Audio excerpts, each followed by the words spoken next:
and actually become a part of his family. That is equity. That is consolation, resolution, repentance, and forgiveness, all wrapped up in one amnesty agreement. I'm sorry. I apologize. I won't do it again. Let me show you and prove that I can stand up to your honor by standing in your stead, since I took your standing away. So equity is basically common law. Correct. It's Most the of the ability to time, come up with it's the ability to come up with your own remedy outside of a jury before you get taken to court. Matthew 18 verses 15 through 20. Be careful with the term common law in that sense and equity. I don't like that mixture, and I'll explain why. Okay, because remember, prior to 1933, you had what we would call a common law court of record, which is what we're supposed to have.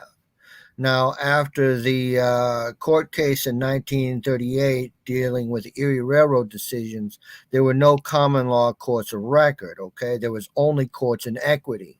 And again, after the theft and the enslavement of the American people and stealing of all their property by Franklin Delano Roosevelt in 1933, when he took all the gold and his little announcement right there at his inauguration, today will be a day of national consecration, okay?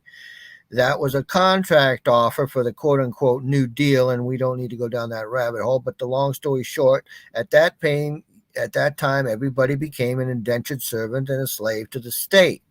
And they became, what was those words mean? Okay.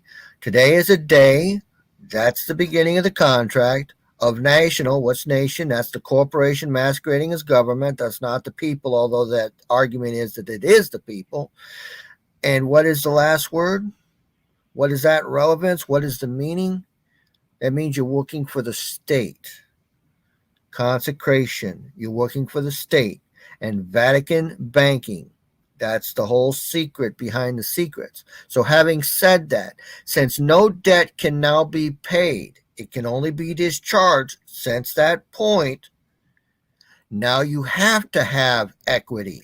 Okay, there has to be a bouncing of the books somehow, because you can't just walk into a courtroom and put a silver dollar or a gold coin on the table and say, I'm here, I'm paying off the debt, we're done, I'm leaving. People have tried this. That's why all crimes are commercial. All crimes are commercial, and they're 27 governed. CFR 72.11, exactly. So there's only two remedies within that. And I know of one off the top of my head. I can't think of the other one. One is an order to pay, because it's all negotiable. It's all paper. It's all negotiable instrument. It's all negotiable instruments. It's all paper. That's all that the money that we have. There is no gold or silver money. People have to understand that there is no means for you to pay for anything. Like it's all by contract. So if we understand that contract and implement either an order to pay or the other one, I can't think of what that is, a draft or something like. One's a two-party, one's a three-party. It's a draft if it's a note. It's a promise if it's it's a draft if it's an order. Promise to pay. Promise if it's a note. It's a promise to pay or an order to pay. Yes, and that's how we have to, in my own humble opinion, that's what we have to fully understand because of 1938 and the Erie Railroad decision. Like that aspect of, but we're still given the protections of an Article 1 and an Article 3 court. Like, but we have to understand that when we get ourselves in those positions, like we have to understand the principles behind that. Right. And so when the courts try to give you an order to pay, the logical thing to do, if you know what's going on here, is to give me a bill. A like-kind instrument, which would either be a bill or a promise to pay or an order to pay by a directive to use credit. Correct. Many different ways to do this.